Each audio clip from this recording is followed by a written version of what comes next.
Good morning. Next lecture में अपन chemical kinetics की applications को ही कंटिन्यूज करने वाले हैं बेटा। जो एप्लीकेशंस अभी तक अपन ने पढ़ी है, अपन ने बेसिकली 4 एप्लीकेशन पढ़ ली। वो एप्लीकेशन कौन कौन सी थी? अपन ने गैसियस फेज डिकम्पोजिशन देख लिया, H2O2 वाला कंसेप्ट भी देख लिया। इन सबके क्वेश्चंस को बेटा आप लोग डीपीपी के अंदर जाकर के देख सकते हो। और साथ साथ में अपन क्या करेंगे, बीच में इनके जितने भी बेस्ड PYQs है उन सबको भी एक ही लेक्चर के अंदर कवर करने की कोशिश करेंगे। क्लियर? तो ये जो केमिकल काइनेटिक्स का अपने पास में टॉपिक चल रहा है, फर्स्ट ऑर्डर काइनेटिक्स, इसके अंदर सबसे बड़ा और सबसे लेंथी पोर्शन होता है। और इसकी जो एप्लीकेशंस है, जैसे बच्चों ने कमेंट किया था कि सर ये जरूर पढ़ाना, वो जरूर पढ़ाना, सब कुछ पढ़ाऊंगा आपको। ऐसा कुछ मत सोचो कि ये टॉपिक स्किप हो गया या वो टॉपिक स्किप हो गया। सारी एप्लीकेशंस जो फर्स्ट ऑर्डर काइनेटिक्स की पॉसिबल एग्जाम में आ सकती है, उन सभी एप्लीकेशंस के बारे में अपन यहाँ पर बात करेंगे। तो अपन ने बेटा बेसिकली 4 एप्लीकेशंस देख लिए। 4 एप्लीकेशन में गैसेस फेज डिकम्पोजिशन, H2O2 देख लिया, हाइड्रोलाइसिस ऑफ एस्टर देख लिया और इन्वर्जन ऑफ शुगर देख लिया। इन 4 एप्लीकेशन के बाद में आज के लेक्चर में क्या करना है अपने को? आज के लेक्चर में ये एप्लीकेशन ही कंटिन्यू करने वाले हैं। ठीक है, इन एप्लीकेशन के बारे में ही अपन पढ़ेंगे, क्योंकि अभी तक एप्लीकेशंस पूरी नहीं हुई है। अब इसमें आज वाले लेक्चर के अंदर देखो थोड़ा सा मैथमेटिकल पार्ट आएगा। तो उस मैथमेटिकल पार्ट में आपको दिमाग में रखना है बेटा, जहां जहां पर कैलकुलेशन बहुत ज्यादा है, क्योंकि अपन तो जेईई की तैयारी कर रहे हैं, तो अपने को वो कैलकुलेशन आनी चाहिए। और क्या क्या पॉसिबिलिटी बनती है, क्या क्या क्वेश्चन बनते हैं, कौन से फॉर्मूले इंपॉर्टेंट है, उन फॉर्मूलों को अपन विद डेरिवेशन यहां पर देखने वाले हैं।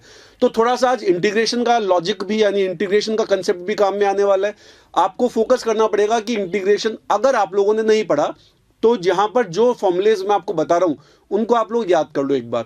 और इंटीग्रेशन पढ़ा हुआ है फिर तो कोई प्रॉब्लम ही नहीं होगी, फिर तो बहुत आपको अच्छे तरीके से समझने में आ जाएगा। तो देखो, जो नेक्स्ट एप्लीकेशन अपन यहां पर कंटिन्यू करते हैं 4 एप्लीकेशन के बाद में, पहले तो 2 सिंपल सी एप्लीकेशन ले लेते हैं अपन। नेक्स्ट एप्लीकेशन लेते हैं बेटा अपन bacteria growth reaction. Application number 5 है ये, एप्लीकेशन नंबर 5। और एप्लीकेशन नंबर 5 है बैक्टीरिया ग्रोथ रिएक्शन। ये जो बैक्टीरिया ग्रोथ रिएक्शन है, इस बैक्टीरिया ग्रोथ रिएक्शन में क्या करने वाले हैं? एक बैक्टीरिया मल्टीपल बैक्टीरियाज को प्रोड्यूस करेगा। और ये बेटा फर्स्ट ऑर्डर काइनेटिक्स को फॉलो करता है। तो बस डिफरेंस क्या आता है, देखो यहां पर रिएक्टेंट अगर ए है, मतलब बैक्टीरिया अगर ए है, तो ए क्या करेगा? मल्टीपल एज प्रोड्यूस कर देगा। ये क्या करेगा? मल्टीपल ए प्रोड्यूस कर देगा। ठीक है, सिमिलर बैक्टीरियाज प्रोड्यूस कर देगा। अपन यहां पर नंबर ऑफ बैक्टीरियाज कितने हैं उस पर फोकस करने वाले। तो लेट अस से t = 0 पर आपके पास में जो नंबर ऑफ बैक्टीरिया है वो कितने हैं? स्मॉल ए। ठीक है, और नए बैक्टीरिया अभी नहीं बने, t = 0 पर। फिर क्या हुआ? t = t पर। अब देखो खास बात क्या है, एक बैक्टीरिया जब दूसरा बैक्टीरिया बनाएगा, नए बैक्टीरिया प्रोड्यूस करेगा, तो वो सेल्फ डिकम्पोजिशन नहीं होगा ना उसका, मतलब वो खुद कंज्यूम नहीं होगा। अगर वो खुद कंज्यूम नहीं होगा तो क्या हुआ? ए में से कुछ भी नहीं जाएगा। यहां A-X नहीं कर सकते अपन, ए का ए ही रहेगा। और ये जो नए बैक्टीरियाज है ये सब मिलाकर के कितने बन गए बेटा? X बन गए। नए बैक्टीरियाज कितने बन गए? X बन गए। जो ए था वो तो है ही है, नए नंबर ऑफ बैक्टीरिया कितने प्रोड्यूस हो गए? X हो गए। अब यहां पर क्योंकि ये फर्स्ट ऑर्डर काइनेटिक्स को फॉलो करता है तो क्या लिखेंगे? R = K × A हो जाएगा। R = क्या आ गया? K × A, first order kinetics है। अब रेट को अगर मैं इन टर्म्स ऑफ A लिखना चाहूंगा तो मैं इसको किस तरीके से लिख सकता हूं? रेट को इन टर्म्स ऑफ ए लिखने के लिए क्या करेंगे अपन? रेट को इन टर्म्स ऑफ ए लिखने के लिए अपन -dA/dt लिखते थे, लेकिन यहां बेटा माइनस नहीं लगा सकते। क्यों? क्योंकि माइनस कब आता था? जब वो चीज कंज्यूम हो रही होती थी विद रिस्पेक्ट टू टाइम। यहां पर एक कंज्यूम ही नहीं हो रहा, यहां तो नंबर ऑफ ए बढ़ रहे हैं, तो यहां पर +dA/dt आएगा। बात समझ गए ना? यहां माइनस क्यों नहीं आया? क्योंकि वो कंज्यूम नहीं हो रहा यार, वो तो खुद के आइडेंटिकल बैक्टीरियाज को और प्रोड्यूस कर रहा है, तो ओवरऑल उनका नंबर बढ़ रहा है। इक्वल्स टू, इधर क्या चल रहा है? K × A। ए को नीचे ले आते हैं, dt को उधर लेकर के चले जाते हैं, तो ये क्या आ जाएगा बेटा? dA/A = क्या आ गया? K dt। अब इसको सिंपली इंटीग्रेट करना है। इंटीग्रेट करने के लिए क्या करेंगे? 0 से t। टाइम 0 पर कितने बैक्टीरिया थे? A। और टाइम t पर टोटल बैक्टीरियाज कितने हो गए? A + X। टाइम t पर कितने हो गए? A + X। ये भी और ये भी टोटल ये नहीं पूछेंगे अपन कि भाई नए कितने बने, नया थोड़ी लेते हैं अपन तो ये सब आइडेंटिकली तो है। तो ए के बारे में बात हो रही है, ए कितना है, ए प्लस एक्स हो गया। क्लियर? इसको करना है अपने को इंटीग्रेट। इसको इंटीग्रेट करेंगे तो क्या आएगा बेटा, इधर तो आ जाएगा केटी और इधर क्या आ गया ln a, और ln a में कहां से कहां तक की लिमिट, a से लेकर के a प्लस एक्स की, इक्वल्स टू में क्या आ गया k t. Upper limit minus lower limit करते हैं अपन, तो log a minus log b से क्या आ जाएगा, log a बाई बी आ जाएगा, यानी k equals to 1/t ln a plus x upon a plus x upon a। और ऐसा करने के बाद में क्या कर सकते हैं अपन इसका बेस चेंज कर सकते हैं, बेस को 10 बना सकते हैं। अगर मैं इसका बेस 10 बना दूंगा तो ये क्या हो गया, k equals to 2.303 by T log a plus X by a। ये फॉर्मूला तैयार हो गया, किसका, बैक्टीरिया ग्रोथ रिएक्शन का फॉर्मूला तैयार हो गया है। ठीक है, बहुत सिंपल सा फॉर्मूला है। डिफरेंस क्या आ रहा है, जो नॉर्मल फॉर्मूला अपन पढ़ते थे उसमें आता था a अपॉन a माइनस एक्स, लेकिन होता तो ये था जो ज्यादा वाला टर्म है वो ऊपर आएगा, जो कम वाला टर्म है वो नीचे आएगा। तो a बड़ा था a माइनस एक्स से, तो a ऊपर आता था, a माइनस एक्स नीचे आ जाता था। बात समझ गए? यहां पर क्या होगा, यहां पर a प्लस एक्स बड़ा है तो a प्लस एक्स ऊपर आएगा, a नीचे आ जाएगा, लॉग के अंदर a plus X by a निकल करके आ गया। ठीक है, तो ये हो गई अपने पास में एप्लीकेशन नंबर 5, जिसको क्या बोलते हैं, बैक्टीरिया ग्रोथ रिएक्शन। ये इतनी इंपॉर्टेंट नहीं है एग्जाम के हिसाब से, ठीक है, जितनी फर्स्ट 4 इंपॉर्टेंट थी उतनी ये वाली इंपॉर्टेंट नहीं है। ठीक, अब देखो नेक्स्ट एप्लीकेशन की बात करते हैं अपन, एप्लीकेशन नंबर 6 के बारे में। एप्लीकेशन नंबर 6 ये होती है बेटा ऑक्साइड लेयर फॉर्मेशन। ये वाली एप्लीकेशन भी इतनी इंपॉर्टेंट नहीं है। आप लोगों ने ये पढ़ा होगा कि एल्यूमिनियम हो गया, आयरन हो गया, कोबाल्ट, निकल, क्रोमियम, स्पेशली ये जो 5 मेटल होते हैं, ये क्या करते हैं बेटा, ऑक्सीजन के साथ में रिएक्शन करते हैं और इनकी सरफेस पर इनके ऑक्साइड की लेयर बन जाती है। ऑक्साइड की लेयर बनने से ये जो मेटल्स होते हैं इनकी रिएक्टिविटी कम हो जाती है, इनका नेचर पैसिव हो जाता है। तो यहां पर ये जो लेयर का फॉर्मेशन है ना, ऑक्साइड लेयर का फॉर्मेशन, ये भी फर्स्ट ऑर्डर काइनेटिक्स को ही फॉलो करता है। क्लियर? तो क्या बोलेंगे यहां पर अपन, इस जगह पर ये स्टार्ट हो जाएगा क्या, एल्यूमिनियम या कोई सा भी मेटल जो आपकी इच्छा है, जो मेटल आपको ठीक लग रहा है वो मेटल आप यहां पर ले सकते हो। ट्वाइस ऑफ एल ले लो, प्लस 3O2 ले लो इधर, तो इधर Al2O3 बना दिया, तो इधर इसको 3/2 कर देते हैं अपन। क्लियर? फोकस अपने को करना है किस पर, केवल और केवल Al2O3 पर, क्योंकि वो जो लेयर बनने वाली है वो लेयर किसकी होगी, Al2O3 की। और यहां पर साथ के साथ मैं उसकी थिकनेस को भी लिखने वाला हूं कि उसकी थिकनेस कितनी आनी चाहिए। क्लियर? तो देखो बेटा, T इक्वल्स टू 0 पर अगर ये A है तो ये तो बनेगा ही नहीं, अभी तो Al2O3 बना ही नहीं। T इक्वल्स टू T पर अगर A में से X गया तो ये कितना बनना चाहिए, अब यहां X मत बना देना, हालांकि x भी बना दोगे तो तुम्हारा आंसर तो सेम निकल करके आ जाएगा, लेकिन बनेगा क्या, x/2। x/2 क्यों आया, इसके 2 मोल कंज्यूम होकर के इसका 1 मोल बनाते हैं, तो इसके x मोल कंज्यूम होकर के इसका कितना बनाएंगे, x/2 मोल बनाएंगे। t इक्वल टू इनफाइनाइट पर, मतलब आफ्टर वेरी लॉन्ग टाइम, जो अपना अजम्पशन होता है क्या, कि रिएक्टेंट पूरा का पूरा कंज्यूम हो जाएगा। तो यहां क्या आएगा, a में से क्या आ गया बेटा, a, तो इधर क्या आ गया, a/2 निकल करके आ गया। अब यहां पर इसकी थिकनेस टॉ बोल देते हैं अपन, टॉ। तो यहां पर इसकी जो थिकनेस है उसको क्या बोला जाएगा, टॉ मैक्सिमम। क्यों? क्योंकि इससे ज्यादा ऑक्साइड बन ही नहीं सकता। क्यों नहीं बन सकता, क्योंकि रिएक्टेंट कंज्यूम हो चुका है पूरा। अब इससे ज्यादा ऑक्साइड अगर नहीं बन पाएगा, इट मींस क्या, कि ये जो ऑक्साइड बना अब इसकी लेयर खुद की मैक्सिमम थिकनेस अचीव कर चुकी है। इससे ज्यादा थिकनेस अचीव करना इस लेयर के लिए पॉसिबल नहीं है, इसीलिए इसको क्या नाम दे दिया अपन ने, टॉमैक्स का। तो टॉ तो किसके प्रोपोर्शनल होगा, x/2 के, और ये किसके होगा, a/2 के। क्लियर? सिंपली आप क्या करोगे, अब इसमें से इसको सब्ट्रैक्ट कर दोगे तो आपको क्या मिल जाएगा, a माइनस x/2 भी मिल जाएगा। तो लॉजिकली मैं सीधे फॉर्मूले में वैल्यू पुट करके देखता हूं क्या आएगा, K equal to 2.303 by T log, ऊपर क्या टॉम एक्स और नीचे क्या टॉम एक्स माइनस टॉ, यानी मैंने ऊपर क्या रखा है a बाई 2 और नीचे क्या लिखा है a by 2 minus x by 2, तो बाई 2 से बाई 2 क्या हो गया कैंसिल आउट, अल्टीमेटली अपने को क्या चाहिए होता है a अपॉन a माइनस एक्स, यहां से अपने को a अपॉन a माइनस एक्स मिल गया। देखो कितना सिंपल सा कंसेप्ट था, कितना इजी सा कंसेप्ट था ये वाला, ठीक है। इजी इसलिए क्योंकि ये वाली एप्लीकेशन भी अपने उतने काम की नहीं थी। तो एप्लीकेशन नंबर 5 और 6 ये दोनों इतनी इंपॉर्टेंट नहीं होती है, लेकिन फिर भी आनी चाहिए, जेई का कोई भरोसा नहीं है तो एप्लीकेशन फर्स्ट ऑर्डर काइनेटिक्स की, अभी तक नहीं दिया तो हो सकता है आगे दे दे।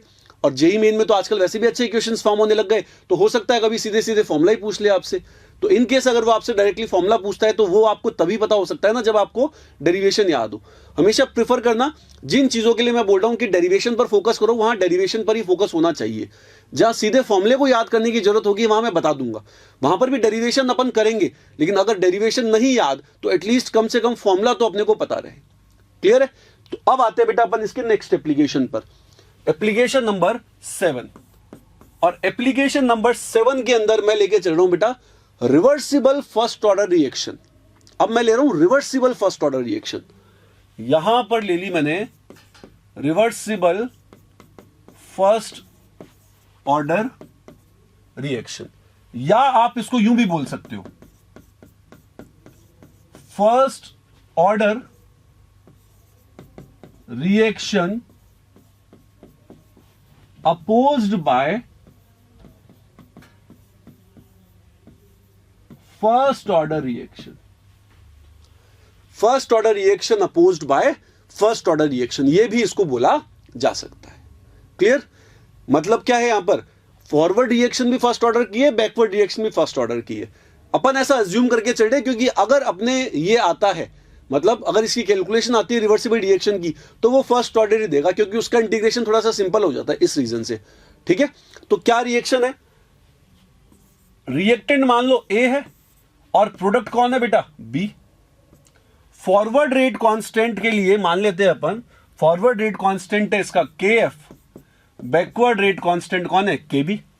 अब इंपॉर्टेंट चीज पे ध्यान देते हैं, इंपॉर्टेंट चीज क्या, T equals to 0, T equals to T और टी इक्वल्स टू इनफाइनाइट, इन पर अपने को ध्यान देना है।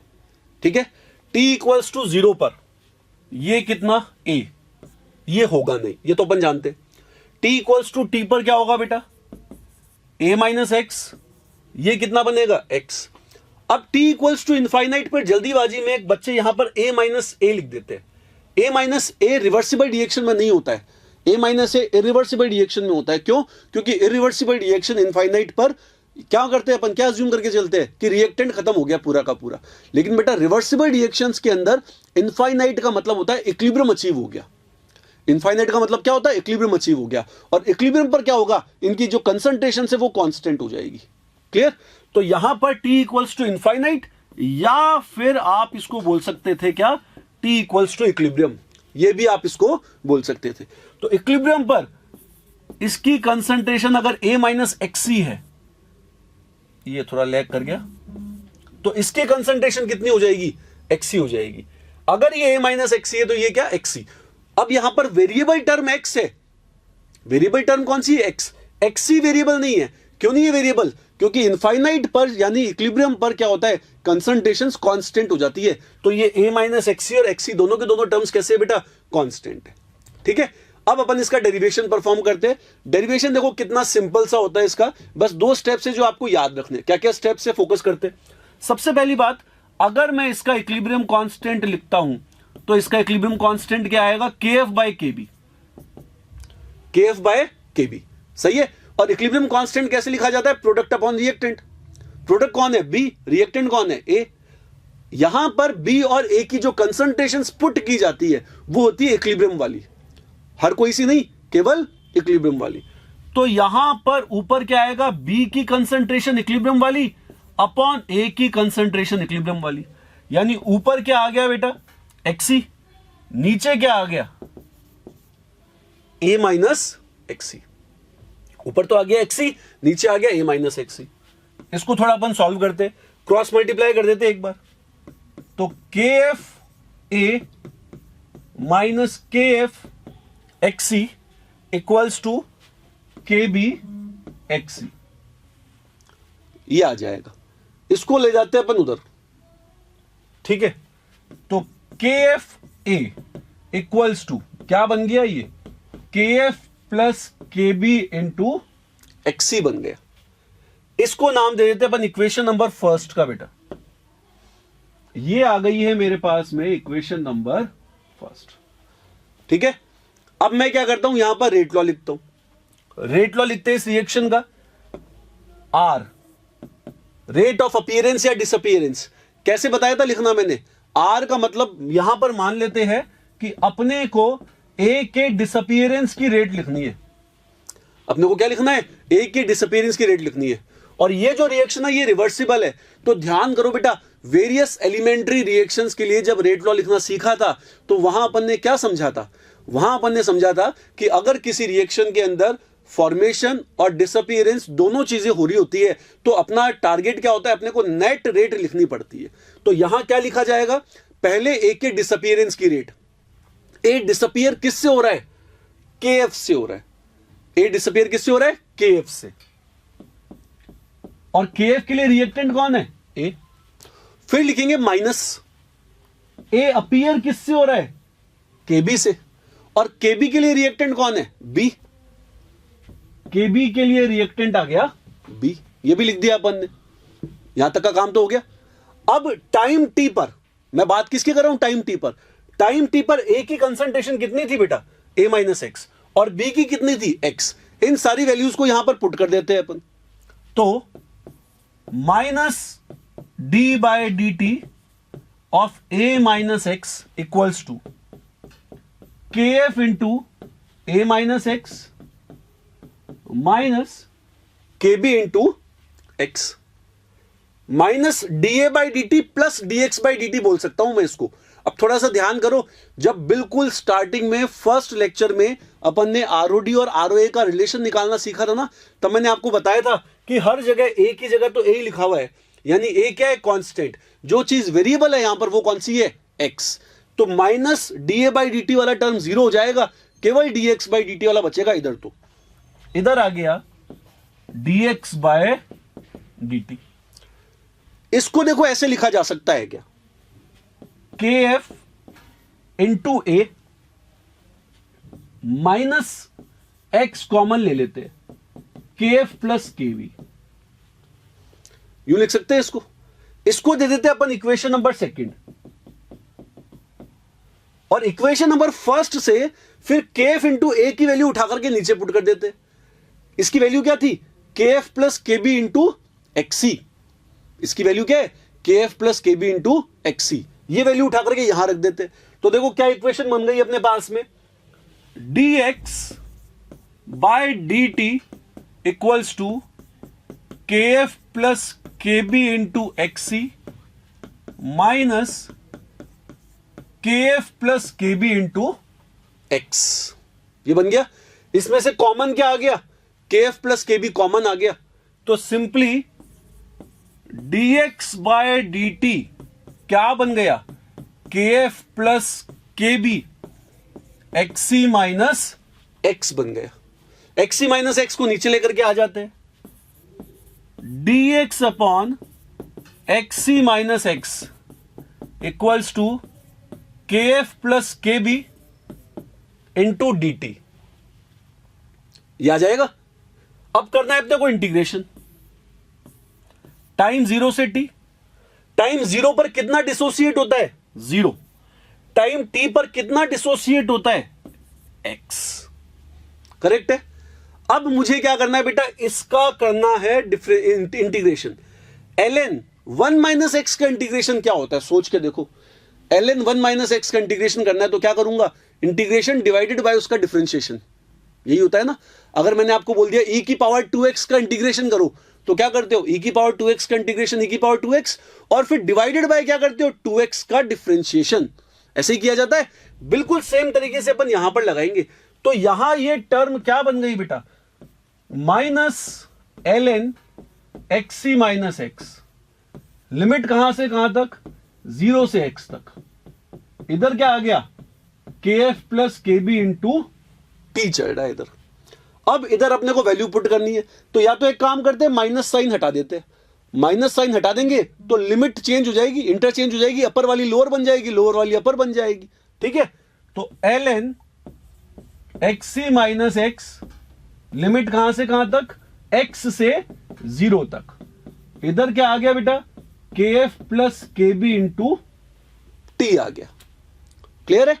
यहां से वैल्यू पुट करना चालू करते हैं x की, तो क्या आ जाएगा, ln xc upon xc minus x equal to kf plus kb into t. ये बन गया, ये इक्वेशन आ गई। देखो थोड़ी थोड़ी फर्स्ट ऑर्डर जैसी ही तो निकल करके आ गई ना, बस डिफरेंस क्या है, यहां यू लिख दो, kf plus kb equals to 2.303 by T log xc upon xc minus x. ये आ गया, ये वो फाइनल फॉर्मूला निकल करके आ गया। अब यहां पर ये वो जगह है जहां तुम सीधे फॉर्मूला याद रखोगे तो भी चल जाएगा, अगर तुमने सीधे फॉर्मूला याद कर लिया तो भी चल जाएगा।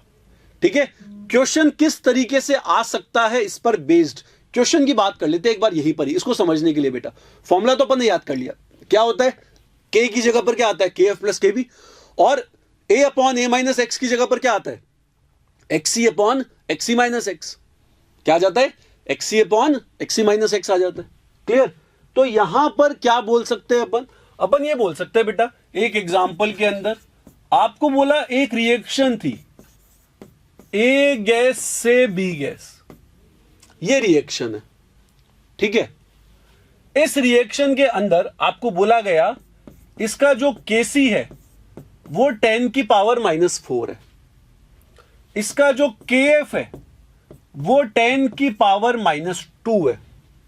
ये भी आपको बोल दिया गया कितना, 10 की पावर माइनस 2।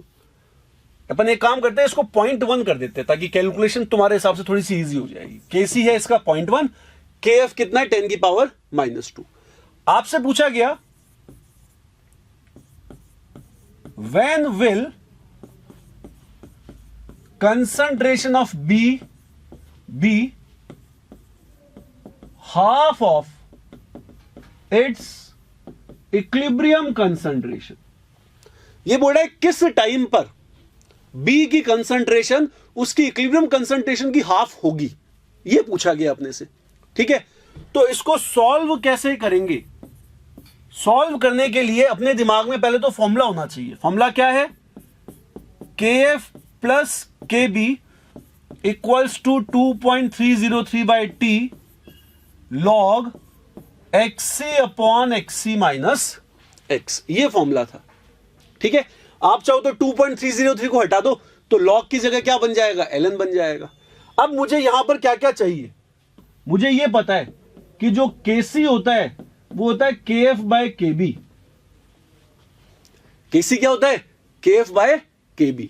kc कितना है बेटा, 0.1, kf कितना है, 10 की पावर माइनस 2, तो 0.1 इक्वल्स टू 10 की पावर माइनस 2 बाय kb। तो वैल्यू ऑफ kb 0.1 निकल करके आ गई है। देखो वैल्यू ऑफ kb कितनी आ गई, 0.1। एक काम तो ये हो गया। दूसरी बात, अपने को कौन सा टाइम निकालना है, जब इसकी कंसंट्रेशन इक्विलिब्रियम कंसंट्रेशन की हाफ हो जाए। इक्विलिब्रियम कंसंट्रेशन कितनी होती है, xc, तो उसका हाफ कितना, xc बाय 2। सही है, तो अपन क्या बोलेंगे, at t equals to t x equal to xc by 2। कौन सा टाइम चाहिए, जब क्या हो जाएगा, कंसंट्रेशन उसकी इक्विलिब्रियम कंसंट्रेशन की हाफ हो जाएगी। देखो लिखा हुआ है when will concentration of B becomes half of its equilibrium concentration। ठीक है, तो वैल्यू पुट करते, T इक्वल टू 1 बाय, मैं ln में काम चला रहा हूं एक बार। ठीक है, पता चल जाएगा रीजन की ln में काम क्यों चला रहा हूं। kf plus kb, kf plus kb का मतलब कितना हो गया, 10 की power minus 2 plus 0.1 ln xc upon xc, और x की जगह पर कितना, xc बाई 2। ये क्या बन गया, ln 2 और ये टर्म क्या हो गई, ln2। ln2 कितना होता है, 0.693, तो ऊपर तो आ गया 0.693, ऊपर कितना आ गया 0.693। अच्छा, इसकी यूनिट आपको जरूर से देगा वो kf की यूनिट दे रखी है आपको सेकंड इनवर्स, तो अपना जो आंसर आएगा वो सेकंड में निकल करके आएगा, डिवाइडेड बाय ये कितना हो गया बेटा 0.11, नीचे आ गया 0.11, और इसकी जो यूनिट है वो क्या हो गई, सेकंड, इसकी यूनिट निकल करके आ गई सेकंड। ये इस पर बेस्ड क्वेश्चन हो गया, मतलब सिंपल सा क्वेश्चन होता है, एग्जाम में आने की प्रोबेबिलिटी इक्विलिब्रियम वाले की हो सकती है, मतलब अपन ये नहीं बोल सकते। अगेन देखो, इन पर बेस्ड जो पहली 4 एप्लीकेशन थी ना, उन पर मैक्सिमम क्वेश्चन आते हैं, ठीक है। बाद वाली जो एप्लीकेशन है 5th और 6th, उस पर आया ही नहीं है।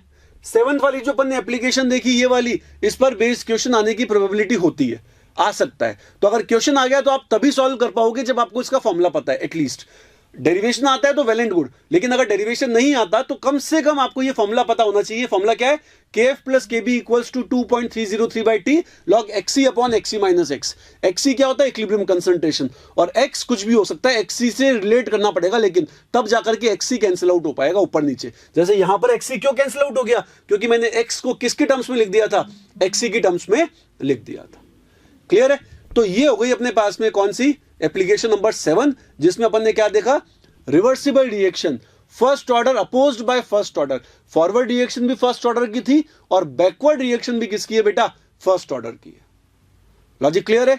अब अपन देखेंगे इसकी नेक्स्ट एप्लीकेशन, एप्लीकेशन नंबर 8 के बारे में अपन बात करेंगे।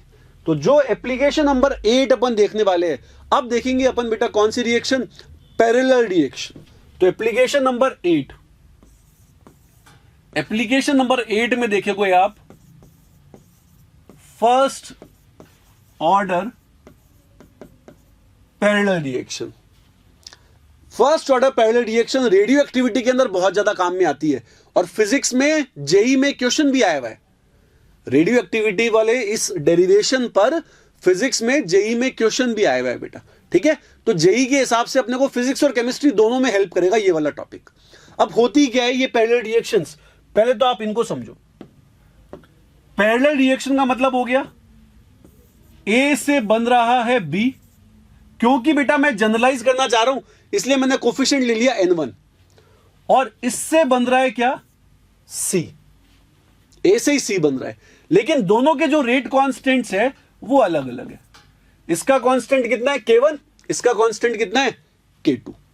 अब इसको सॉल्व करने के लिए, इस डेरिवेशन को सॉल्व करने के लिए अपने को कुछ एक चीजें आनी चाहिए, मतलब कुछ एक इक्वेशंस पता होनी चाहिए। मैं उन इक्वेशंस को बनाने की कोशिश करता हूं बेटा, ठीक है। देखो t इक्वल टू 0 पर सोच के देखो, इसकी कंसंट्रेशन कितनी होगी, CA0। ये दोनों होंगे नहीं, ये दोनों नहीं होंगे, ठीक है। t इक्वल टू t पर इसकी कंसंट्रेशन कितनी होगी बेटा, CA, रिमेनिंग कंसंट्रेशन कितनी होगी, CA। और CA कैसे निकालूंगा, मान लो CA0 में से गया x, K1 के रिस्पेक्ट में बात कर रहा हूं, कितना गया x, तो ये कितना बन जाएगा, ये बन जाएगा N1x। कितना बन जाएगा, N1x। मैं यहां पर इसका भी कलर चेंज कर देता हूं तो आपको आइडिया लग जाएगा। x गया तो वो कितना, N1x, मतलब ये डिकंपोजिशन K1 के रेस्पेक्ट में हुआ है, ठीक है। अब मान लो इसमें से गया y, ये y किसके रेस्पेक्ट में गया, K2 के रेस्पेक्ट में, तो ये कितना बनेगा, N2y, क्योंकि इसका 1 मोल से इसके कितने मोल बन रहे, N2, ठीक है। ये क्या आ गई, रिमेनिंग कंसंट्रेशन आ गई किसकी, A की। अब पहला काम क्या है, पहला काम है इनको आपस में रिलेट करना है मेरे को। कैसे रिलेट कर सकता हूं, देखो रिलेट करने का तरीका कुछ ऐसा बोल सकते हैं अपन, CA equal to CA0 plus, sorry CA0 equal to आएगा, उल्टा लिख दिया मैंने, CA0 equal to CA plus साथ में क्या बेटा, N1x डिवाइडेड बाय, क्या करना पड़ेगा, इसको N1 से डिवाइड करना पड़ेगा, तो यू लिख देते हैं अपन इसको CB अपॉन N1 और CC अपॉन N2। एक बार के लिए अपन वैल्यू पुट करके देखते, देखिए मैच कर रही है नहीं कर रही है। इसकी कंसंट्रेशन कितनी है, CA, ये देखो, मतलब ये पूरी, इस पूरी के अंदर अगर मैं n1x divided by n1, CB है ये वाली CB है, और ये कितनी है CC। देखो क्या इन सब का टोटल CA नॉट के बराबर आएगा या नहीं आएगा। CA यानी CA naught minus x minus y plus CB divided by n1, तो किसकी वैल्यू मिल गई, x की वैल्यू मिल गई, plus CC divided bye n2 यानी क्या y की वैल्यू मिल गई। यहां पर पुट कर दी तो एक इक्वेशन तैयार हो गई। बहुत इजी सा कंसेप्ट है। ये पहली इक्वेशन अगर बन गई ना तो अपना आधा काम तो सॉल्व हो गया बेटा। पहली इक्वेशन कैसे बनाई अपन ने देख लो दोबारा। CA नॉट इनिशियल कंसंट्रेशन थी, इनिशियल ये था नहीं, फिर अगर इसमें से x गया K1 के रेस्पेक्ट में, इसमें बेटा K1 और K2 अलग अलग हो सकते हैं। इसका मतलब क्या है, ऐसा नहीं है कि अगर इसमें से x जाएगा तो ये n1x और ये n2x बनेगा ना, जरूरी नहीं है। K1 के रेस्पेक्ट में जितना गया उससे B है, यानी B के फॉर्मेशन को कौन कंट्रोल कर रहा है, K1, और C के फॉर्मेशन को कौन कंट्रोल कर रहा है, K2। क्लियर है। तो यहां से CA नॉट क्या आ गया, CA plus CB by n1 plus CC by n2। ये तो फर्स्ट इक्वेशन निकल करके आ गई। अब बात करनी है सेकंड इक्वेशन की। सेकंड इक्वेशन निकालने के लिए मैं क्या करता हूं, थोड़ा सा डेरिवेशन परफॉर्म कर देता हूं। कैसे, मैं लिखता हूं यहां से A के डिसअपीयरेंस की रेट। अब बेटा ऐसा एग्जांपल अपन ने लिखा हुआ है पहले, अगेन वेरियस एलिमेंट्री रिएक्शन के अंदर A के डिसअपीयरेंस की रेट। A केवल डिसअपीयर हो रहा है, किससे, K1 से भी K2 से भी। तो नेट रेट में क्या होगा, दोनों की डिसअपीयरेंस को ऐड कर देंगे। K1 से कितना, K1 इंटू A, क्योंकि K1 का रिएक्टेंट कौन था, A, और K2 के लिए भी रिएक्टेंट कौन है, A, तो K2 इंटू A आ गया। क्लियर है, बात समझ गए। यहां पर आप A की जगह पर CA लिखोगे तो भी चल जाएगा। A की कंसंट्रेशन बोलो चाहे माइनस DCA बाई DT बोलो, बात एक ही है। ठीक है, अब क्या लिख सकते हैं, देखो इसको minus DA by DT equals to K1 plus K2 into A। देखो बिल्कुल फर्स्ट ऑर्डर की रिएक्शन हो गई, एग्जैक्टली फर्स्ट ऑर्डर वाली रिएक्शन हो गई है। तो बस डिफरेंस क्या आ रहा है, फर्स्ट ऑर्डर के अंदर यहां पर K आता था, यहां क्या आ गया बेटा, K1 प्लस K2 आ गया। तो मैं यहां क्या बोलूंगा, K नेट जो है वो कितना है, K1 प्लस K2। याद रखना है K नेट कितना है, K1 प्लस K2 है। K नेट कितना, K1 प्लस K2। अब इसका इंटीग्रेशन करेंगे तो बेटा सेम इंटीग्रेशन होगा। तो मैं सीधे ही इक्वेशन लिख रहा हूं। रिलेशन क्या आता था, CA equal to CA naught E की पावर में माइनस KT। अब क्या आ जाएगा, E की पावर में minus K1 plus K2 into T, ये आ जाएगा। बात समझ गए ना। CA equal to CA naught E की पावर माइनस KT आता था, अब K की जगह पर क्या आ गया, K1 plus K2 into T आ गया। ये है अपनी इक्वेशन नंबर 2, काम की इक्वेशन। दो इक्वेशन आ गई है। अब अगर एक तीसरी इक्वेशन और मिल जाए, अगर एक थर्ड इक्वेशन और मिल जाए, तो अपने CA CB और CC तीनों की कैलकुलेशन हो जाएगी, क्योंकि अपने को इनिशियल कंसंट्रेशन तो देता है वो CA नॉट। काम क्या होता है, CA पता लगाओ, CB पता लगाओ, CC पता लगाओ, यानी कितने वेरिएबल है, तीन वेरिएबल सॉल्व करने के लिए इक्वेशंस भी कितनी चाहिए, 3। तो यहां से दो इक्वेशंस तो मैंने बना दिए। अब मुझे क्या चाहिए, एक थर्ड इक्वेशन चाहिए। और थर्ड इक्वेशन मैं कैसे बनाऊंगा, मैं B के फॉर्मेशन के रेट निकालता हूं बेटा। क्या निकालूंगा मैं, B के फॉर्मेशन की रेट निकालूंगा। तो मुझे लिखना है यहां से dB बाई dt। क्या लिखना है, dB by dt। dB by dt लिखूंगा।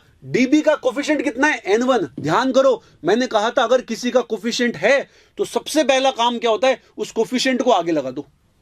जो भी रेट लॉ आप लिखोगे उसमें सबसे पहले वो कोफिशिएंट लगा दो। ये अपन ने कब पढ़ा था, जब अपन ने वेरियस एलिमेंट्री रिएक्शंस का रेट लॉ निकालना सीखा था, तब पढ़ा था कि कोफिशिएंट लगाना कभी भी नहीं भूलना है, अदरवाइज क्वेश्चन ही गलत हो जाएगा अपना।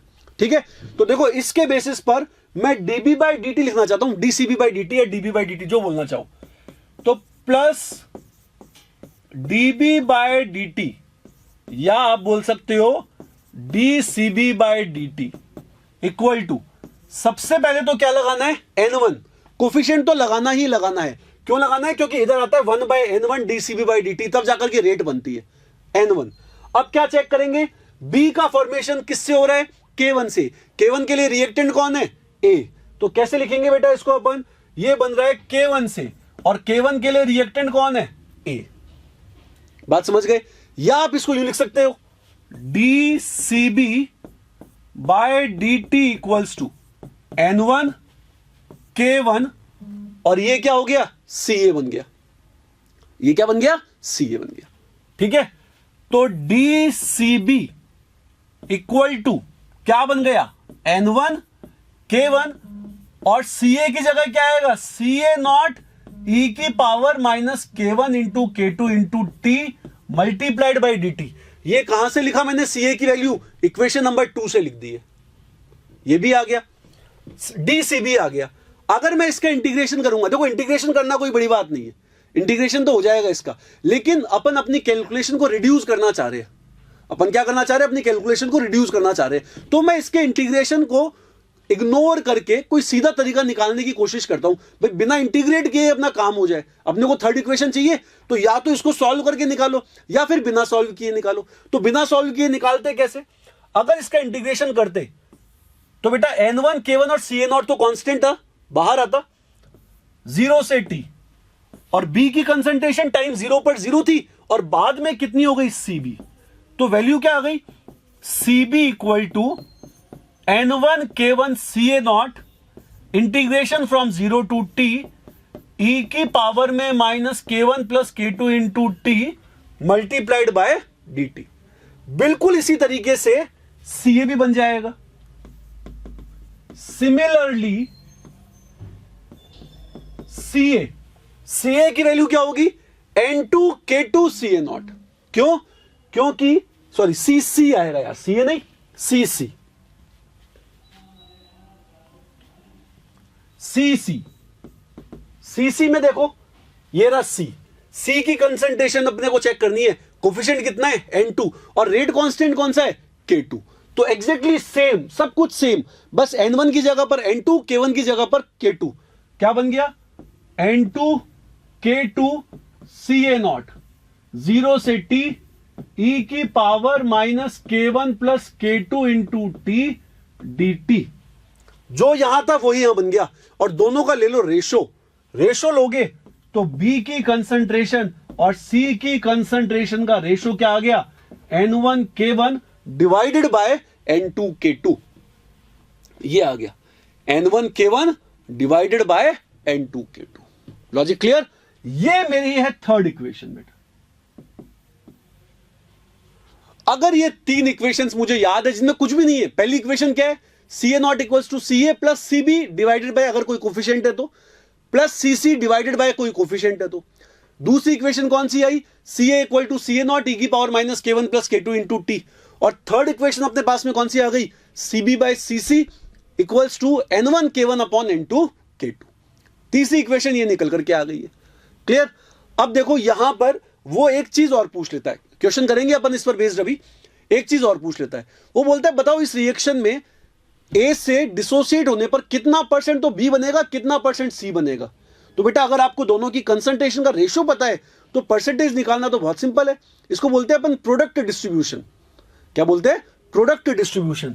तो यहां से अगर आपसे पूछ लिया जाता कि आप प्रोडक्ट डिस्ट्रीब्यूशन बताइए, तो आप बोलोगे क्योंकि मुझे दोनों की कंसंट्रेशन ही पता है। तो कैसे निकालूंगा, B का परसेंटेज यानी B की concentration upon B plus C की कंसंट्रेशन टोटल, या फिर क्या बोल सकता हूं, N1 K1 upon N1 K1 plus N2 K2 multiplied by 100। बिल्कुल इसी तरीके से अपन परसेंटेज C भी निकाल सकते हैं। इसी तरीके से अपन क्या निकाल सकते हैं, परसेंटेज C भी निकाल सकते हैं। वो क्या हो जाएगा, N2 K2 upon N1 K1 plus N2 K2 into 100, वो बन जाएगा। ठीक है, अब क्या करेंगे अपन, इस पर बेस्ड न्यूमेरिकल के बारे में बात करेंगे कि क्या न्यूमेरिकल बन सकता है। तो देखो बेटा पैरेलल रिएक्शन पर अपन क्वेश्चन देख लेते हैं। अब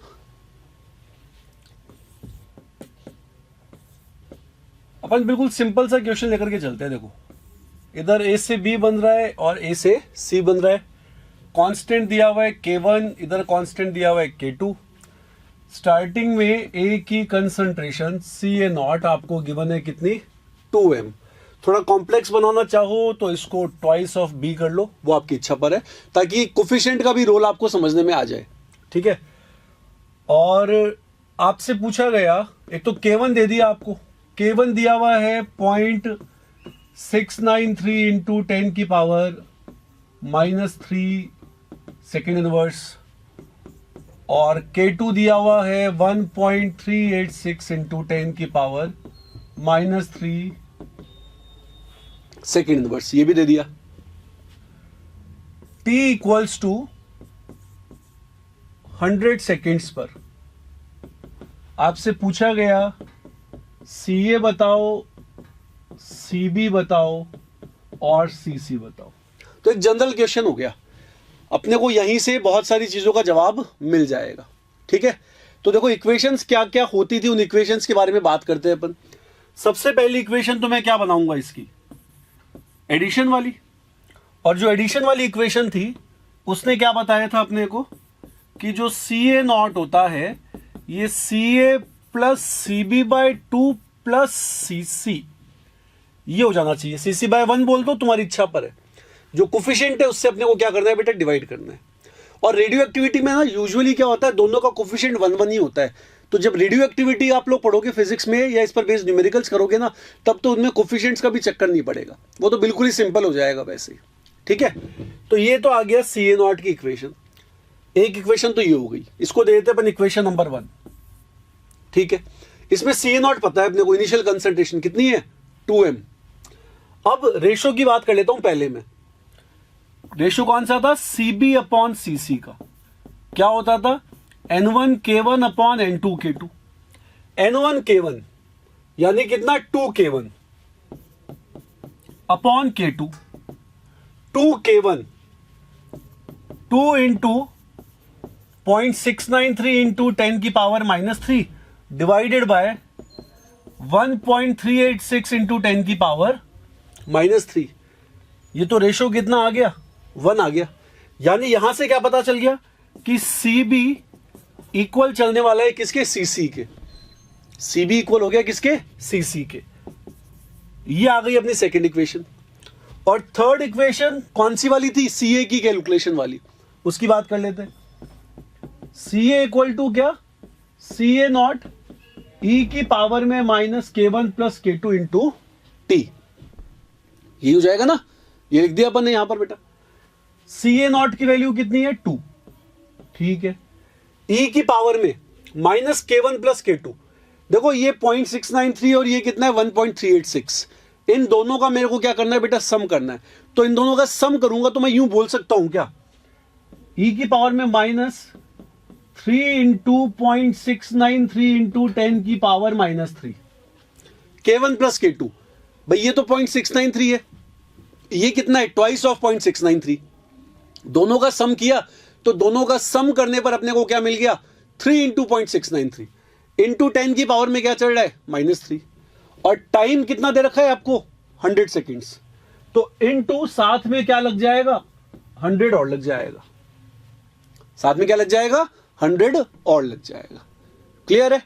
अब देखो थोड़ा सा इसको सॉल्व करने की अपन कोशिश करते हैं। सॉल्व कैसे करेंगे, क्योंकि कैलकुलेशन थोड़ी सी डिफिकल्ट हो सकती है, तो उस कैलकुलेशन को आपको थोड़ी सी मैथमेटिक्स लगा करके सॉल्व करना पड़ेगा, दूसरा ऑप्शन नहीं होता है। तो यहां पर तो आ गया 2, इधर ऊपर क्या हो जाएगा, देखो ये 10 की पावर -3 इंटू 100 यानी कितना हो गया बेटा, 0.1। 0.1 को मल्टीप्लाई कर देता हूं मैं किससे, 3 से। तो E की पावर में कितना आ गया, 0.3 -0.3 इंटू साथ में क्या चल रहा है बेटा, 0.693। 0.693 जो होती है वो किसकी वैल्यू होती है, वो होती है ln2 की। वो किसकी वैल्यू होती है, ln2 की। तो अपने को अब इस वाले पोर्शन को सॉल्व करने की कोशिश करनी है। देखो इस वाले पोर्शन को सॉल्व करने के लिए क्या करें अपन, ये कर सकते हैं दोनों को सेपरेट कर दे। भाई पावर्स है ना अपने पास में, ये दोनों को सेपरेट कर दे। नहीं तो आप क्या कर सकते हो, उस पूरे को क्या मान लो, x मान लो। x मान करके इसको सॉल्व करना स्टार्ट कर दो। तो कैसे सॉल्व करेंगे, देखो इसको अपन सॉल्व करने के लिए करते हैं कोशिश बेटा। अपन बोलते हैं let x equals to E की पावर -0.3 था, -0.3 इंटू 0.693। दोनों तरफ क्या ले लो, ln ले लो, नेचुरल लॉग ले लिया। तो ln x क्या आ गया, -0.3 इंटू 0.693 आ गया। करेक्ट है। इसको मल्टीप्लाई कर दो, ln x इक्वल टू, यहां क्या बन गया बेटा माइनस, और ये कितना हो गया 9, ये हो गया 7 और ये हो गया 2 पॉइंट या पॉइंट आ जाएगा, ये तो 0.2079। एक बार कैलकुलेशन चेक कर लेते हैं अपन। ये 9 आ गया, 27 का 2 लग गया, 20 आ गया, 4 के बाद डेसिमल में काम हो गया अपना। ln x की वैल्यू निकल करके आ गई है। तो ln को अपन क्या करते हैं, बेस चेंज करते हैं इसका। क्या कर रहा हूं मैं, बेस चेंज कर रहा हूं। बेस चेंज करूंगा तो मैं इसको क्या बनाऊंगा, log x। ये log x बन गया, तो इधर क्या चल रहा था 2.2079, इसको मैंने डिवाइड कर दिया किससे, 2.303 से। 2.303 से क्यों कर दिया, क्योंकि ln को अपन ने किस में कन्वर्ट कर दिया बेटा, log के अंदर कन्वर्ट कर दिया है। ठीक है, अब इसको एक बार सॉल्व करके देखता हूं मैं। डिवीजन वाला जो पार्ट है, उस डिवीजन वाले पार्ट को अपन एक बार कैलकुलेटर से कर लेते हैं, थोड़ा इजी हो जाएगा अपने लिए, टाइम बच जाएगा। तो ये तो आ रहा है 0.2079, डिवाइड के अंदर आ रहा है बेटा 2.303, ये वैल्यू आ गई आपके पास में 0.09, ये वैल्यू आ गई है 0.09, तो माइनस में 0.09, ये किसकी वैल्यू आ गई, log x की वैल्यू निकल करके आ गई है 0.09, log x की वैल्यू निकल करके आ गई है। तो x की वैल्यू क्या होनी चाहिए, x की वैल्यू क्या होनी चाहिए, या तो आप x की वैल्यू निकालो, या फिर क्या करो, ये जो टर्म है ना पूरा का पूरा, इस पूरे के पूरे टर्म को कोशिश करो कि ये किस में कन्वर्ट हो जाए बेटा, ये कन्वर्ट हो जाए 10 की पावर के अंदर। अब देखो, इसको सॉल्व करने के लिए क्या करेंगे, एंटी लॉग लेंगे, तो x आ जाएगा अपने पास में 10 की पावर माइनस 0.09। अब यूजुअली जब कैलकुलेशन टिपिकल होती है तो वो आपको प्रोवाइड कर देगा क्या, वैल्यूज, भाई 10 की पावर में इतना आने पर इतना आंसर निकल करके आना चाहिए। आप इसको सॉल्व करोगे बेटा तो ये आपके पास में कितना आएगा, 0.81 के अप्रॉक्स निकल करके आ जाएगा। कितना आ गया, 0.81 निकल करके आ गया। ये किसकी वैल्यू आएगी, x की। x क्या था, ये पूरा टर्म था, x क्या था, ये पूरा टर्म था। तो यहां पर पुट करते हैं अपन, सो CA 2 इंटू 0.81 यानी कितना हो गया 1.62। CA की वैल्यू कितनी आ गई है, 1.62 आ गई है। अब अगर बेटा CA 1.62 आ गया, देखो तुम CA 1.62 आ गया, CA नॉट आपको पता है कितना था 2, तो यहां से आप रेशो निकाल सकते हो किसका, मतलब CB और CC आपस में आइडेंटिकल थे, तो इक्वेशन नंबर 1 के अंदर पुट करके आप सॉल्व करके इसको चेक कर सकते हो कितनी वैल्यू निकल करके आनी चाहिए। ठीक है, बाकी तो कैलकुलेशन ही है खाली, मतलब आपको सिंपली क्या करना है, 2 इक्वल टू CA कितना 1.62 plus CB by 2 plus CC जो था आप उसको भी क्या लिख सकते हो, CB लिख सकते हो।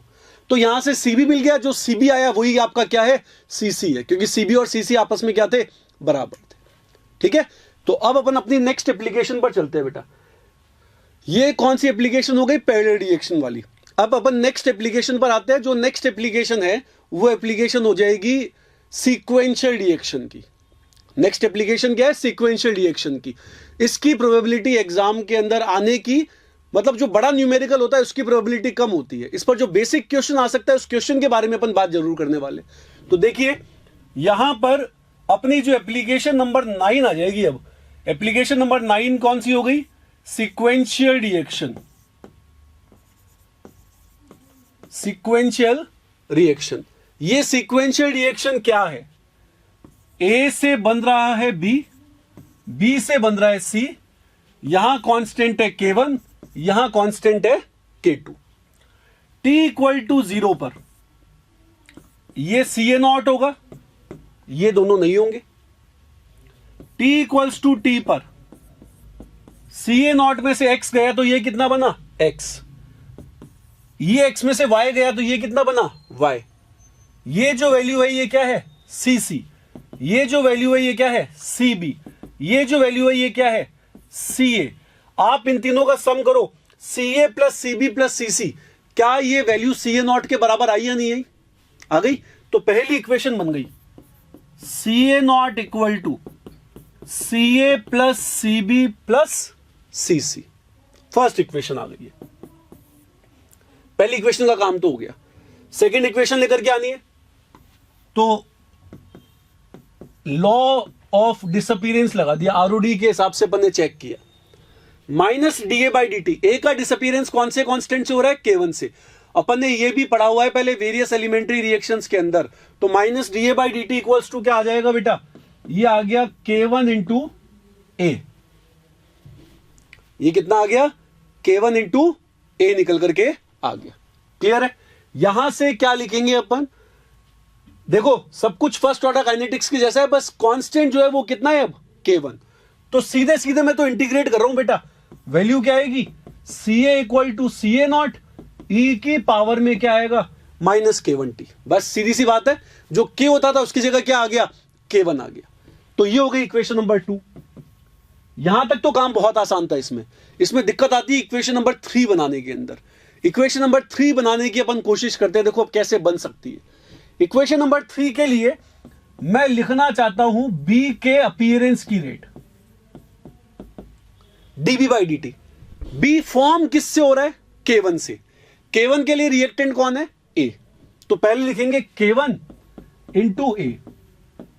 B डिसअपियर किससे हो रहा है, K2 से। K2 के लिए रिएक्टेंट कौन है, B। तो ये हो गया K2, यहां लिख दिया B। क्लियर। अब B की कंसंट्रेशन को CB बोल देता हूं इजी बनाने के हिसाब से, A की कंसंट्रेशन को CA और C की कंसंट्रेशन इसमें आ नहीं रही, अदरवाइज इसको CC बोल देते। तो क्या लिखेंगे, dCB by dt equals to K1CA minus K2CB। ये लिख दिया मैंने। K2CB को इधर लेकर के आ जाओ, तो ये इक्वेशन क्या बन गई, dCB by dt plus K2CB equals to K1CA। ये जो बेटा मैंने इक्वेशन बनाई ना, ये वाली, इसको बोला जाता है लीनियर डिफरेंशियल इक्वेशन। क्या बोलते हैं इसको, लीनियर डिफरेंशियल इक्वेशन। ये इंटीग्रेशन में आ जाएगी आप लोगों के, जब इंटीग्रेशन में मतलब डिफरेंशियल इक्वेशंस को जब सॉल्व करोगे ना, तो डिफरेंशियल इक्वेशन वाले चैप्टर के अंदर आ जाएगी। इसको जो स्टैंडर्ड फॉर्मेट होता है ना इसका, वो ये होता है कुछ dy by dx plus py equal to q।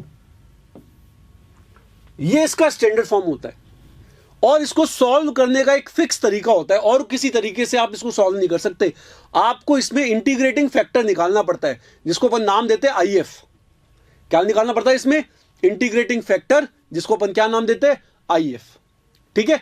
ये इंटीग्रेटिंग फैक्टर क्या होता है, कैसे काम करता है, बात करते हैं। इंटीग्रेटिंग फैक्टर IF ये निकलता है बेटा ऐसे, e की पावर pdx के इंटीग्रेशन से। अब आप सोचो एक बार के लिए, दोनों इक्वेशंस को कंपेयर करो। ठीक है। dx की जगह पर क्या लिखा हुआ है, dt, और p की जगह पर क्या लिखा हुआ है, K2। p की जगह पर क्या लिखा हुआ है, K2। यानी मैं यहां क्या लिखूंगा, e की पावर K2 dt। K2 तो कांस्टेंट है, तो IF क्या आ गया आपका, e की पावर K2T। IF क्या आ गया, e की पावर K2T। अब मुझे क्या करना है, ये जो पूरी इक्वेशन थी, इस पूरी इक्वेशन को उस e की पावर K2T से मल्टीप्लाई करना है। ठीक है, मल्टीप्लाई करता हूं। इक्वेशन क्या थी, इक्वेशन थी अपने पास में dCB बाय dt। देखो इसका डेरिवेशन ऑप्शनल है, मैं डेरिवेशन खाली इसलिए बता रहा हूं ताकि एक लीनियर डिफरेंशियल इक्वेशन वाला कंसेप्ट आपको समझने में आ जाए। जिनको भी इसलिए लग रहा है कि यार ये कहां से डिफरेंशियल इक्वेशन बन गई, कैसे सॉल्व कर रहे हैं, वो चाहे तो सीधे फॉर्मूले याद कर सकते हैं, आपकी इच्छा पर है, इस पर्टिकुलर डेरिवेशन के अंदर। ठीक है, आपकी इच्छा पर है, आप डायरेक्टली फॉर्मूला मगअप कर सकते हो सिक्वेंशियल रिएक्शन के अंदर। अदरवाइज आपको तीनों इक्वेशन आनी चाहिए। First equation, second equation easy थी, थर्ड इक्वेशन डेरिवेशन से आएगी, तब जाकर के ही सिक्वेंशियल रिएक्शन का क्वेश्चन सॉल्व हो पाता है बेटा, अदरवाइज सॉल्व नहीं हो पाएगा। ठीक है, तो देखो कैसे लिखे, प्लस साथ में क्या था, K2CB इक्वल टू, इधर क्या था RHS में, इधर था K1CA, इधर था K1CA, और CA को क्या लिख सकते हैं, CA नॉट e की पावर माइनस K1T। इस पूरी इक्वेशन को मल्टीप्लाई कर देंगे किससे, IF से। IF कौन है, e की पावर k2t, e की पावर k2t से अपन ने इसको मल्टीप्लाई कर दिया, तो मल्टीप्लाई करने पर देखो क्या आएगा इधर, e की power k2t dCb/dt plus e की पावर k2t, k2 को पहले लगा दो ताकि थोड़ा सा कुछ चीज समझने में आ जाए, k2Cb, इधर क्या आ जाएगा K1Ca0 e की power k2 minus k1 into T, इधर ये बन जाएगा। अगर बेटा आप इसको ढंग से देखो इस वाले पोर्शन को, क्या मैं इसको यूं बोल सकता हूं क्या, d/dt ऑफ e की पावर k2t इंटू Cb, और इधर वही चल रहा है मामला, K1Ca0 e की पावर माइनस नहीं था, माइनस नहीं है इधर, e की power k2 minus k1 into T. मैंने ये कैसे लिखा, प्रोडक्ट रूल, मतलब पहले e की पावर k2t को कांस्टेंट रखा, तो Cb का डिफरेंशिएशन क्या होगा, dCb/dt, फिर Cb को कांस्टेंट रखा, तो e की पावर k2t का डिफरेंशिएशन क्या होता है, e की पावर k2t मल्टीप्लाइड बाय उसकी पावर का डिफरेंशिएशन, यानी क्या, k2। यही टर्म आ रही है। अब क्या करते हैं, dt को ले जाते हैं उधर, dt को उधर ले जाते हैं, dt को इधर ले गए तो LHS में क्या बच गया, d ऑफ e की पावर k2t Cb, और RHS में क्या आ गया बेटा, K1Ca0 e की power k2 minus k1 into T, और इसको मल्टीप्लाई कर दिया किससे, dt से। इसका इंटीग्रेशन करेंगे 0 से t, इसका इंटीग्रेशन करेंगे 0 से Cb, क्योंकि मैं b के रेस्पेक्ट में इंटीग्रेशन कर रहा हूं, तो इसका क्या मतलब निकला कि e की पावर k2t तो कांस्टेंट हो गया, तो e की पावर k2t बाहर आ गया, और फिर Cb का इंटीग्रेशन करेंगे dCb का, तो वो Cb बन जाएगा, लिमिट पुट करोगे 0 से लेकर के Cb तक, तो इधर तो एग्जैक्टली सेम आ गया, e की पावर k2t इंटू Cb। अब आता थी इसका डिफरेंशिएशन, मतलब इसका इंटीग्रेशन कैसे करेंगे, तो K1Ca0 तो क्या है बेटा, कांस्टेंट, K1Ca0 है कांस्टेंट, e की पावर t का इंटीग्रेशन e की पावर t ही होता, लेकिन पावर का डिफरेंशिएशन होगा और वो कहां लगेगा, डिवाइड में, तो इसकी पावर का डिफरेंशिएशन करने पर क्या आता, k2 माइनस k1, वो नीचे आ गया, ऊपर क्या, e की power k2 minus k1 into T, और इसको अपन स्क्वायर ब्रैकेट में बंद कर देते हैं,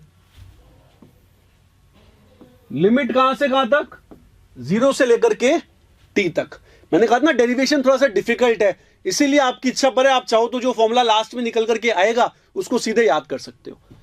इधर चल रहा है e की पावर k2t Cb, इधर क्या चल रहा है, K1Ca0 k2 minus k1, limit put कर दोगे बेटा, लिमिट पुट करने पर क्या आएगा, देखो e की power k2 minus k1 into T minus e की पावर 0, e की पावर 0 कितना हो जाएगा, 1, ये आएगा इंटीग्रेशन होने पर।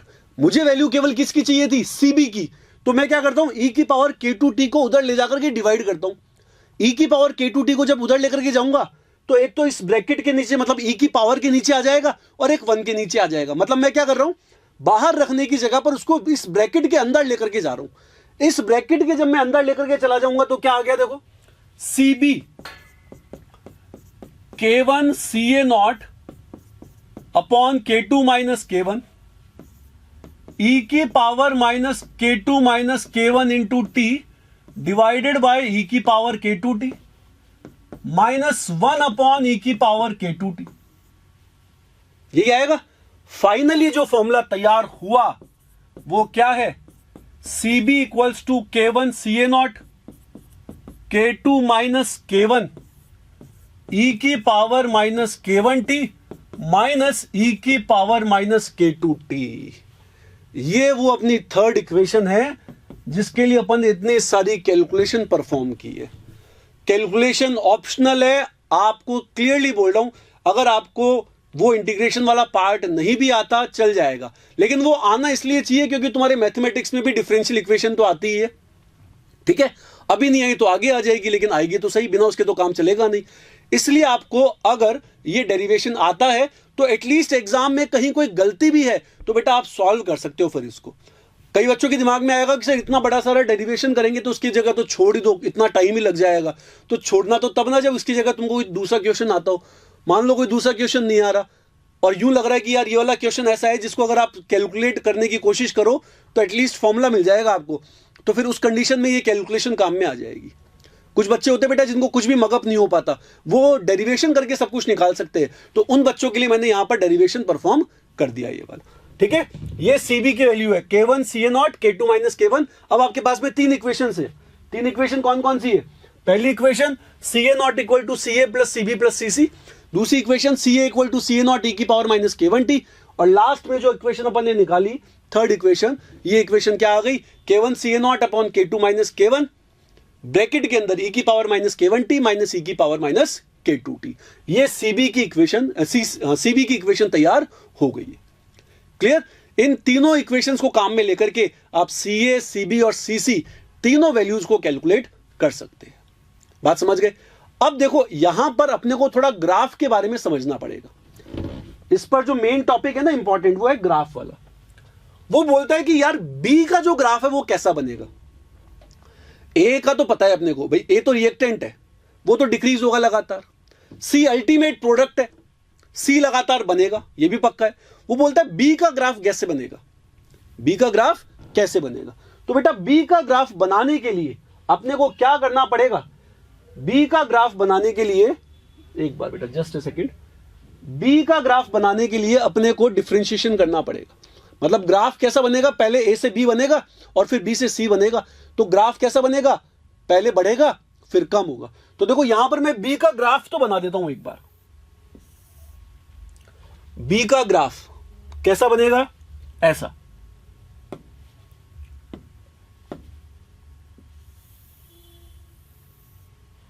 इधर आ गया सीबी, इधर आ गया टी। क्वेश्चन क्या बनता है? बोलता है वो टाइम कैलकुलेट करो जब बी की कंसंट्रेशन मैक्सिमम होगी। वो टाइम कैलकुलेट करो जब बी की कंसंट्रेशन क्या होगी? मैक्सिमम होगी। तो बेटा खुद सोचो, अगर मैं यहां पर वो टाइम कैलकुलेट करना चाहूं जब बी की कंसंट्रेशन मैक्सिमम है, तो क्या मैं इस मैक्सिमा पर चला गया क्या?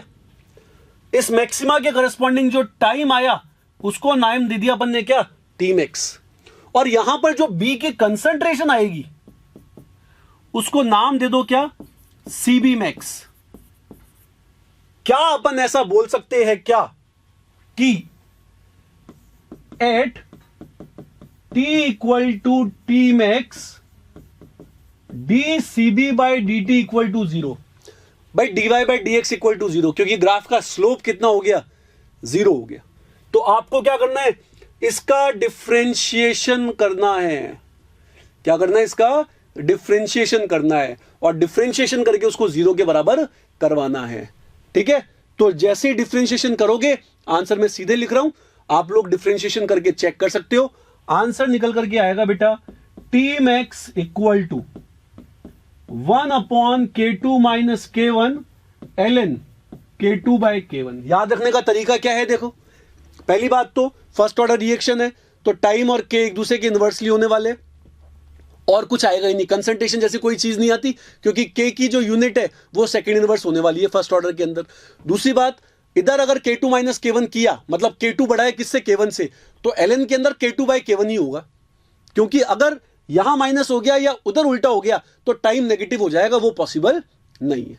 तो अगर इधर K1 माइनस K2 करोगे तो उधर K1 बाय K2 करोगे, और इधर K2 माइनस K1 किया तो इधर K1 बाय K2 आ जाएगा।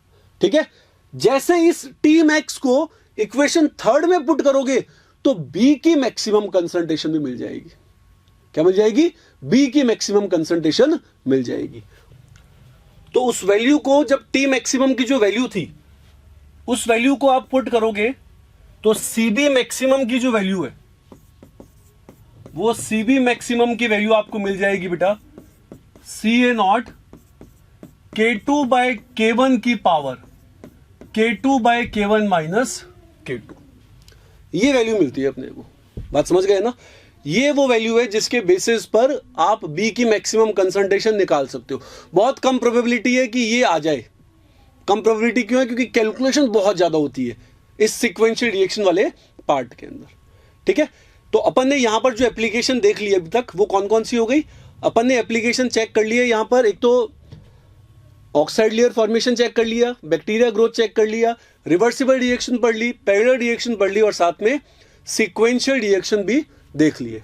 ठीक है, तो अभी तक अपने पास में जो फर्स्ट ऑर्डर काइनेटिक्स है, उस फर्स्ट ऑर्डर काइनेटिक्स की बेटा टोटल 9 एप्लीकेशंस कंप्लीट हो गई है। ये जो 9 एप्लीकेशंस थी, इन 9 एप्लीकेशंस के अंदर क्या क्या चेक कर लिया अपन ने, दोबारा बोल देता हूं एक बार के लिए मैं। सबसे पहले स्टार्ट किया था अपन ने गैसेस फेज डिकम्पोजिशन से। उसके बाद में अपन ने क्या देखा? H2O2 का डिकम्पोजिशन, जो कि हेट्रोजीनियस फेज था। फिर अपन ने एसिड बेस टाइट्रेशन के बेसिस पर हाइड्रोलाइसिस ऑफ एस्टर देखा। फिर अपन ने एंगल ऑफ रोटेशन के मेजरमेंट के बेसिस पर इन्वर्जन ऑफ शुगर देखा। और उसके बाद में फिर अपन ने 5 एप्लीकेशन आज देखी है। ये एप्लीकेशन कौन कौन सी थी? इन एप्लीकेशंस को फिर से दोबारा रिपीट करवा देता हूं। Oxide layer formation, bacteria growth reaction देख ली, और फिर 3 थोड़ी मैथमेटिकल आ गई जिनमें पैरेलल रिएक्शन सबसे ज्यादा काम की है, रिवर्सिबल इजी है इसलिए अपन ने देख ली, और जो सबसे ज्यादा डिफिकल्ट थी वो कौन सी थी? सीक्वेंशियल रिएक्शन, जिनमें कैलकुलेशन ही कैलकुलेशन भरी पड़ी है। तो अगर आप चाहो तो उनमें सीधे सीधे सीबी का फॉर्मूला और टी मैक्सिमम का फॉर्मूला याद कर सकते हो, अदरवाइज पूरा का पूरा डेरिवेशन आए तो बहुत बढ़िया है बेटा। ठीक है।